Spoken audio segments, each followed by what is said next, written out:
आज उन्होंने अपना एक पहला बाज़ाब्ता इजलास किया है तमाम ब्यूरोक्रेसी के साथ, जिसमें IG, chief secretary, additional chief secretary, deputy commissioner, commissioner और जितने भी ब्यूरोक्रेसी में ज़िम्मेदारान हैं उन सबको बुलाया गया और एक जामे एक्शन प्लान जो है वो दिया गया और वाज़ेह पैगाम दिया गया कि मैं कोई रिवायती सियासत करने नहीं आया और ये टाइमलाइन है और ये अहम चीज़ें हैं जिनके ऊपर फौरी बिला ताख़ीर अमल दरामद होगा। तो 10 फैसले आज के एलामिया में जारी किए गए हैं। मैं जल्दी से एक एक करके आपको बताते रहूँगा। वैसे आपने शायद एलामिया पढ़ भी लिया हो, लेकिन उसके ऊपर थोड़ा सा तजिया कर लेते हैं। जो सबसे पहला फैसला किया गया है वो किया गया है 8 फरवरी की तारीख से, यानी 8 फरवरी को जिन अफसरान ने या ब्यूरोक्रेसी के उन लोगों ने जिन्होंने इलेक्शन के दौरान या उस पूरी कैंपेन के दौरान, आपको पता है एक माहौल ऐसा था कि पकड़ दकड़ जारी थी, सारा कुछ हो रहा था, जिन्होंने तो उसमें हिस्सा लिया या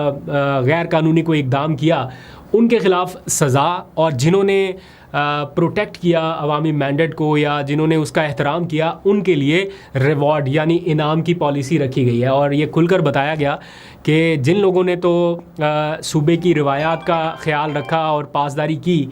उनको हम इनामात देंगे, और जिन लोगों ने मैंडेट के तहफ़्फ़ुज़ को यकीनी नहीं बनाया या अपने तौर पे कुछ ऐसे इक़दाम किए जो नहीं किए जाने चाहिए थे उनको सज़ा मिलेगी। और ये वो मुतालबा था जो पीटीआई के कारकुनान बहुत अरसे से 8 फरवरी से लेकर अब तक दोहराते आ रहे थे। जब से उनकी गवर्नमेंट बनी थी तो उन्हें ये लगता था कि और कहीं ना सही पूरे मुल्क में, लेकिन कम अज़ कम खैबर पख्तूनख्वा से इसका आगाज़ होना चाहिए। ये एक मैसेज लाउड एंड क्लियर जाना चाहिए कि हम इस चीज़ को एक्सेप्ट नहीं कर रहे। लेकिन वो फिर उसके ऊपर कुछ हुआ ही नहीं और ये मामला चलता रहा। एक क्लोज डोर मीटिंग में हमने पीटीआई के इंतहाई ज़िम्मेदारान से पूछा था कि आपने इस मामले के ऊपर कुछ नहीं किया, तो उन्होंने एतराफ़ किया था इस बात का कि हाँ ये हमारी कोताही है, हमें इसके ऊपर काम करना चाहिए था, हमारा कारकुन हमसे नाराज़ है या वो पूछता है कि इसके ऊपर आपकी खामोशी क्यों है, लेकिन बाज़ वजूहात की बिना पर वो काम आगे नहीं बढ़ सका था। लेकिन अब आज के इजलास में चीफ सेक्रेटरी को ये हिदायत दी गई है कि वो ऐसे तमाम लोगों का जो ब्यूरोक्रेसी में मौजूद हैं उनका तयन करके बताएं कि किन लोगों को रिवॉर्ड मिलना चाहिए और किन लोगों को सज़ा मिलनी चाहिए। ऑब्वियसली ये सारा ब्यूरोक्रेसी के ऊपर भी नहीं छोड़ा जा सकता, ख़ुद भी चेक एंड बैलेंस करना पड़ेगा, बट येस इसके ऊपर काम का आगाज़ हो चुका।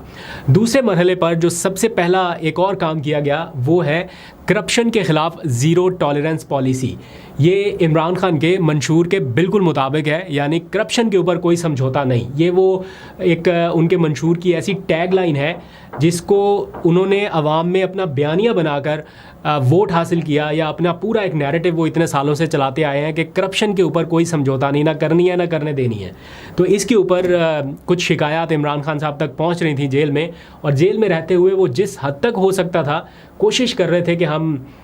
इसको रोकें, और उन्होंने इंक्वायरीज़ का हुक्म दिया, लोगों को नॉमिनेट किया, इसको ज़िम्मेदारी दी, उसको ज़िम्मेदारी दी कि आप इंक्वायरी करें, आप बताएं, फ़ैसले करें। जितना हो सकता था जेल से बैठे उस बंदे ने कोशिश की, लेकिन बाहर के मामला फिर कैसे थे वो अब ज़्यादा डिस्कस करने की ज़रूरत नहीं है, लेकिन उसके ऊपर उस तरह से अमल दरामद नहीं हो रहा था। अब सुहेल आफरीदी ने कह दिया है कि करप्शन के ऊपर ज़ीरो टॉलरेंस पॉलिसी होगी और ना वो रिवायती सियासत करने आए हैं ना करने देंगे। उन्होंने कहा है कि थोड़ा सा मामला हट के चलेगा, शायद जो पहले नहीं हुआ वो अब होगा। दूसरी चीज़ 3 MPO का एक तरह से ख़ात्मा कर दिया गया कि बहुत सारे लोग जो सियासी तौर पर गिरफ़्तार हो रहे थे 3 MPO के तहत, अब सूबे भर में कोई भी गिरफ़्तारी 3 MPO के तहत नहीं होगी। यानी कि कोई ऐसा नहीं है कि जनाब सियासी एतबार से किसी को गिरफ़्तार कर दिया जाए। ये जो साइड से आपको आवाज़ें आ रही हैं, मेरे हमसाए ज़रा कल से मेरा ख्याल कुछ लग रहे हैं, कुछ रेनोवेशन कर रहे हैं, तो कल के व्लॉग में भी थोड़ी सी आवाज़ें थी, आज भी शायद आपको महसूस हो रहा होगा, तो उसके लिए मैं माजरत। अब मैं उनको जाके तो नहीं बोल सकता कि भाईजान ज़रा व्लॉग का टाइम है, थोड़ी आवाज़ कम कीजिए, लेकिन ये थोड़ा सा आपको बेयर करना पड़ेगा। एनी हाउ, सियासी गिरफ़्तारियाँ रोक दी गई हैं सूबे भर में कि कोई सियासी गिरफ़्तारी नहीं होगी और कोई सियासी FIR नहीं होगी। ये एक बहुत ही अहम सूबे के लोगों की आवाम को एक सेंस ऑफ सिक्योरिटी देने के लिए बड़ा अहम कदम है कि पूरे सूबे में ये चीज़ बता दी गई है फ्रॉम टॉप टू बॉटम, जितने ब्यूरोक्रेसी के लोग हैं जिन्होंने इम्प्लीमेंट करना है इनकी पॉलिसी पर, कि कोई सियासी गिरफ्तारी नहीं होगी और किसी तालिब इल्म के ऊपर FIR नहीं होनी चाहिए। वैसे कहने को तो ये है ना कि तालिब इल्म कुछ भी कर दे तो क्या एफआईआर नहीं होगी, लेकिन सियासी तौर पर ये कहा गया है कि अगर कोई किसी जगह पे कोई प्रोटेस्ट कर रहा है या कोई अपना हक मांगने के लिए आया तो उसके ऊपर आप एफआईआर करके उसका पूरे कैरियर का बेड़ा गर्क कर देते हैं। ये नहीं देखते कि आगे उसके लिए क्या कॉन्सिक्वेंसेज हो सकते हैं। तो किसी तालिब इल्म के ऊपर कोई एफआईआर नहीं कटेगी। ये तो चीज़ें हो गई इस एतबार से। फिर चूँकि उनका ताल्लुक कबायली इज़लाह के हवाले से है, ज़म-शुदा इज़लाह के हवाले से लोगों की एक्सपेक्टेशंस हैं कि वो क्या करते हैं। तो ज़म-शुदा जो कबायली इज़लाह हैं उनके लिए उन्होंने यूनिवर्सिटीज़ के पैकेज का ऐलान किया कि वहाँ पर यूनिवर्सिटीज़ कायम की जाएँ। सेफ़ सिटी प्रोजेक्ट जो है कबायली इज़लाह के लिए, ज़म-शुदा इज़लाह के लिए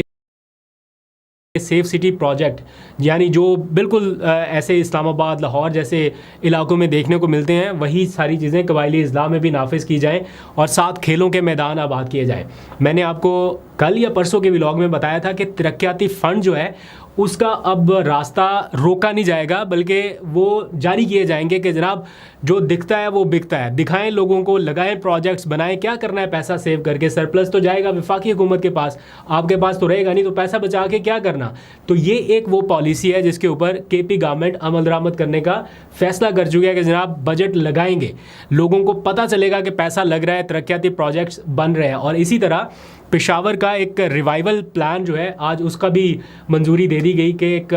पूरे पेशावर की जो ब्यूटिफिकेशन है या उसको रिवाइव करने के लिए जो पहला इंप्रेशन जैसे पड़ता है, सॉलिड इंप्रेशन, वो सब करने के लिए भी कह दिया गया है कि जनाब ये भी बिला ताखीर किया जाए। फिर मामला यहाँ पर रुका नहीं है। शहीद अरशद शरीफ के नाम से जो एक वादा किया गया था सूबाई हुकूमत की जानिब से कि एक यूनिवर्सिटी कायम की जाएगी, लेकिन उसका फिर कोई अता पता नहीं चला। तो अब जैसे इन्होंने अपनी पहली तकरीर में भी उनका नाम लिया था, उन्हें खराज तहसीन पेश किया, इसी तरह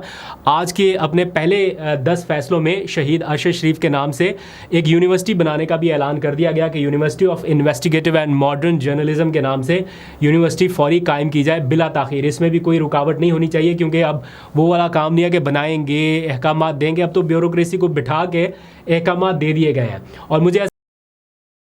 ऐसा लगता है कि मीना खान अफरीदी जो है वो चूँकि वज़ीर तालीम भी हैं तो वो रिटेन हो जाएंगे। जैसे कुछ लोग गैस कर रहे हैं ना कि कौन कौन से लोग जो हैं वो रिटेन होंगे इनकी कैबिनेट में, तो 2 लोग तो मुझे बड़े वाज़े नज़र आ रहे हैं, एक मुजम्मिल असलम और दूसरे मीना खान अफरीदी। ये 2 लोग तो रिटेन होंगे, तो मेरा ख्याल है कोई ना कोई डिस्कशन उनके साथ भी हो चुकी होगी। अच्छा, अब आ जाइए ज़रा एक और बड़ा हैरान कुन और बड़ा दिलचस्प फैसला आज किया गया। 2 रोज़ पहले वफाकी हुकूमत ने यानी वज़ीर दाखिला मोहसिन नकवी ने IG KPK को बुला के कुछ बुलेट प्रूफ गाड़ियाँ उनके हैंड ओवर की थी और उसकी बाकायदा वीडियोस भी जारी की गई। 3 गाड़ियाँ थी गालबन जो वीडियो में नज़र आ रहा है, लेकिन वो गाड़ियों को देख के ऐसा लग रहा था कि जैसे ये कुछ पुरानी गाड़ियाँ हैं या शायद इनको तैयार करवा के थोड़ा इनकी हालत बेहतर करके हैंड ओवर कर दी गई हैं, नई नहीं लग रही थी। तो फिर मैंने देखा कुछ लोगों ने ये कहा था कि ये कहीं बाहर से गिफ्ट की गई हैं और वो हैंड ओवर की गई, तो मुझे क्लैरिटी नहीं थी। बहरहाल आज इस इजलास में ये फ़ैसला भी किया गया सुहेल अफरीदी की जानिब से बतौर वज़ीर आला कि वो जो गाड़ियाँ इन्हें दी गई हैं वो समझते हैं कि ये मेयार के मुताबिक नहीं है, इसलिए ये गाड़ियाँ वफाकी हुकूमत को वापस कर दी जाएँ। हम अपने तौर पे वो कह रहे हैं कि सूबे के वसाइल इस्तेमाल करके पुलिस को सिक्योरिटी, जदीद आलात, जदीद जो भी उन्हें साजो सामान रिक्वायर्ड है वो देंगे, क्योंकि केपी पुलिस की खिदमात हैं दहशतगर्दी के ख़िलाफ़ जंग में, तो वो कह रहे हैं कि इनको हम हर तरह से फैसिलिटेट करेंगे। तो जो 3 गाड़ियाँ आई हैं जो दिखने में नई नहीं लग रही, उनको वो कह रहे हैं कि वापस कर दिया जाए। और फिर साबिक वुज़रा आला जितने भी हैं, यही नहीं कि सिर्फ अली अमीन गंडापुर, इनसे पहले वाले भी जो वुज़रा आला रहे हैं उनसे ली जाने वाली सिक्योरिटी वो उन्हें वापस देने का फ़ैसला किया गया है।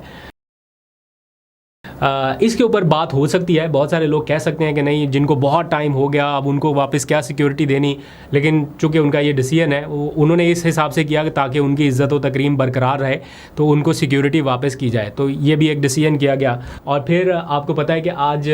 सूबाई असम्बली का इजलास भी बुलाया गया था और इस इजलास में एक करारदाद मंजूर की गई है सुहेल अफरीदी की बतौर वज़ीर आला इमरान खान से मुलाकात के हवाले से। और इस करारदाद में ये कहा गया कि सूबे के वज़ीर आला का ये इस्तेहकाक है कि वो पार्टी के सरबराह से मुलाकात कर सकें और काबीना की तश्कील के लिए उनसे मुशावरत करें। अब इस सिलसिले में सुहेल अफरीदी का आज का जो बयान मैंने सुना है, उन्होंने कहा कि अगर इम्कान ना भी हुआ तो हम इम्कान पैदा कर लेंगे कि इमरान खान से मुलाकात हो सके।